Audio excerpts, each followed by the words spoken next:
देश का सबसे बड़ा सूबा यानी उत्तर प्रदेश, जिसके बारे में कहा जाता है कि यहाँ के राजनीतिक पंडित भी पूर्वानुमान लगाने में कहीं ना कहीं औंधे मुंह गिर जाते हैं। यानी ये कहना बिल्कुल भी गलत नहीं होगा कि यहाँ की जनता जिस तरीके से परिणाम देती है उसका पूर्वानुमान लगा पाना बिल्कुल गलत या सटीक कह पाना उचित नहीं होता है। तो चर्चा इसी प्रदेश की होगी। चर्चा करेंगे उस पहली महिला दलित मुख्यमंत्री की, जिसके बारे में कहा जाता है कि जब उसने शपथ लेने की ठानी तो उस पर जानलेवा हमला किया गया। कोशिश की गई कि शपथ ना लेने पाए और उस कांड को नाम दिया गया गेस्ट हाउस कांड।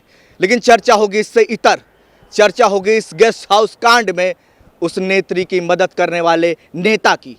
वो नेता था भाजपा का विधायक, जिसके बारे में कहा जाता है कि उसके बाद वो न कभी चुनाव में बसपा के सामने लड़ा और ना ही उसे किसी ने परास्त किया। जब यूपी की सियासत में हुआ बड़ा कांड, जिसे कहा गया गेस्ट हाउस कांड, बीजेपी विधायक ब्रह्मदत्त द्विवेदी ने बचाई थी मायावती की जान। ब्रह्मदत्त द्विवेदी के सामने बसपा ने कभी नहीं उतारा प्रत्याशी।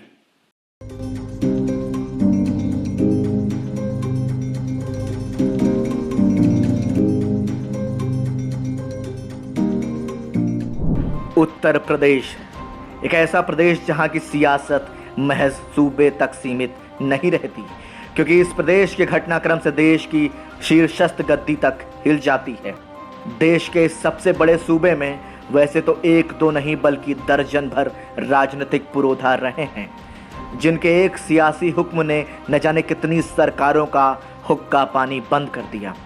हुक्मरानों का आदेश ऐसा कि जाने माने भावी और प्रभावी राजनीतिक पंडितों को भी औंधे मुंह गिरना पड़ा।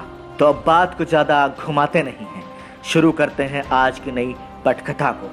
तो बात शुरू होती है साल 1993 से।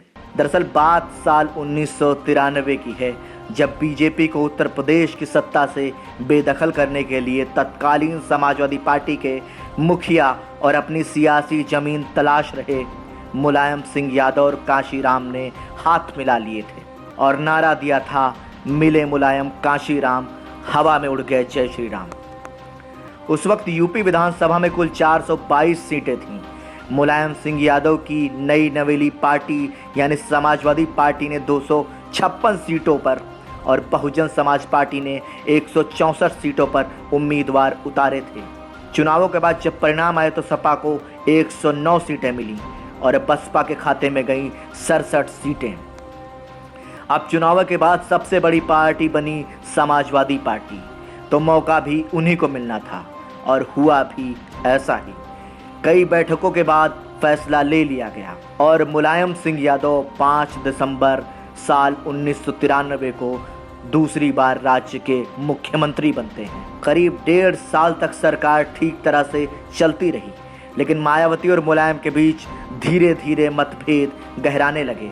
आपसी मनमुटाव और बीजेपी के शह मिलने के बाद मायावती ने 2 जून 1995 को मुलायम सरकार से समर्थन वापस लेने की घोषणा कर दी।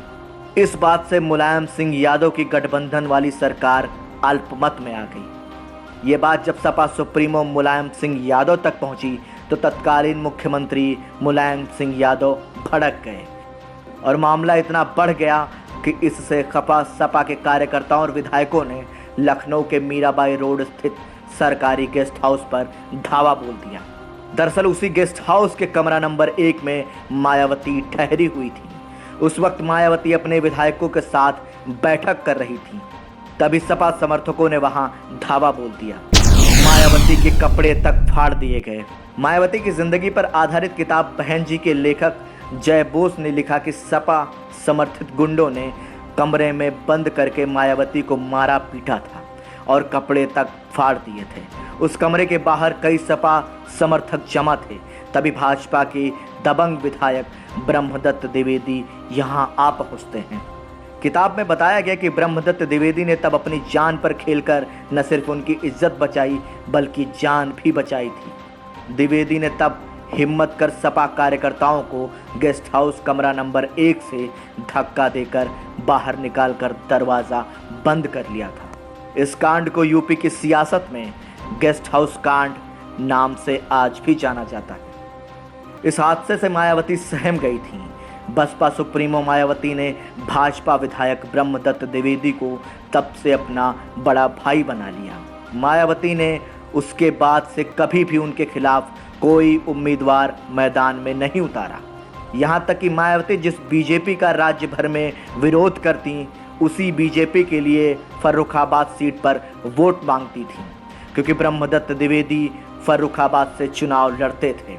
कहा तो ये भी जाता है जब आपसी रंजिश के चलते ब्रह्मदत्त द्विवेदी की गोली मारकर हत्या कर दी गई, तब मायावती उनकी लाश पर फूट फूट कर रोई थी। और जब द्विवेदी की पत्नी ने उनकी सीट पर चुनाव लड़ा, तब भी मायावती ने उनके खिलाफ कोई उम्मीदवार नहीं उतारा। ये कहानी थी बीजेपी विधायक ब्रह्मदत्त द्विवेदी और बसपा सुप्रीमो मायावती के आपसी रिश्तों की। ऐसे ही तमाम दिलचस्प किस्सों के लिए देखते रहिए हमारी खास पेशकश political diaries. Video journalist Shubham Tripathi के साथ मैं अमित विक्रम, संदेशवाहक, लखनऊ।